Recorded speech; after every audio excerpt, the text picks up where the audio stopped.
हर हर महादेव। उम्मीद है आप सभी मस्त होंगे और अपने अपने कामों में व्यस्त होंगे। आप सभी का स्वागत है। तो चलिए आज हम सब एक सफर पर चलते हैं, एक ऐसे दिन की कहानी जानने जिसे हम अंतर्राष्ट्रीय महिला दिवस कहते हैं। पर यह सिर्फ एक तारीख नहीं है, इसके पीछे एक पूरा आंदोलन है, एक पूरी यात्रा है। तो क्या आप जानते हैं कि ये दिन जिसे हम इतने जोश और उत्साह से मनाते हैं, इसकी शुरुआत किसी जश्न से नहीं हुई थी? नहीं, इसकी नींव रखी गई थी विरोध प्रदर्शनों से, संघर्ष की आग से।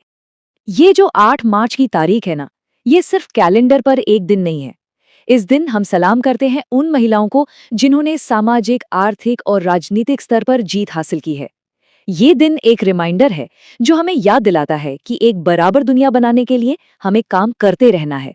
तो सवाल उठता है कि आखिर ये सब शुरू कैसे हुआ? देखिए, ये कोई एक रात का फैसला तो था नहीं। इसके लिए हमें थोड़ा समय में पीछे जाना होगा, 20वीं सदी की शुरुआत में।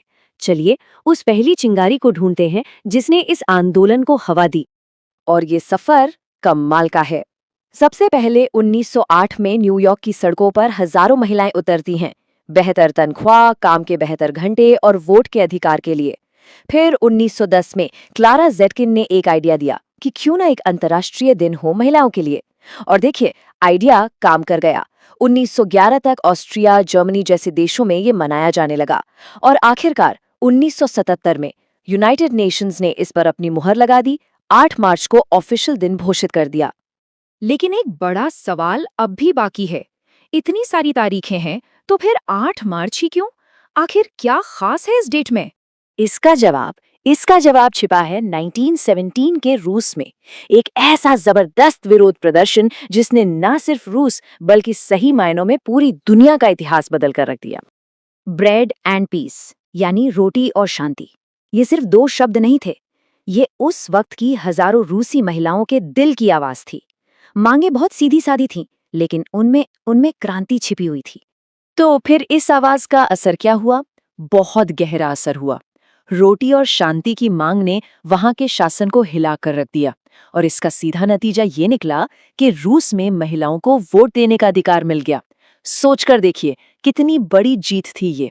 बस इसी ऐतिहासिक दिन की याद में 8 मार्च की तारीख चुनी गई। तो ये तो था इसका इतिहास। अब आते हैं आज पर। आज के दौर में इस दिन का मतलब क्या है, इसके उद्देश्य क्या हैं, इसके सिंबल्स यानी प्रतीक क्या हैं। आज इस दिन के 4 मुख्य मकसद हैं। पहला, जेंडर इक्वालिटी को बढ़ावा देना। दूसरा, महिलाओं के अधिकारों के बारे में जागरूकता फैलाना। तीसरा, समाज में उनके योगदान को सेलिब्रेट करना। और चौथा, और बहुत जरूरी, भेदभाव और हिंसा के खिलाफ एकजुट होकर खड़े होना। और एक दिलचस्प बात बताऊं, इस आंदोलन के अपने रंग भी हैं। हर रंग का एक खास मतलब है। बैंगनी यानी पर्पल है न्याय और गरिमा के लिए। हरा रंग उम्मीद का प्रतीक है, होप का। और सफेद रंग शुद्धता को दर्शाता है। ये तीनों रंग मिलकर ही इस मूवमेंट की पूरी भावना को बताते हैं।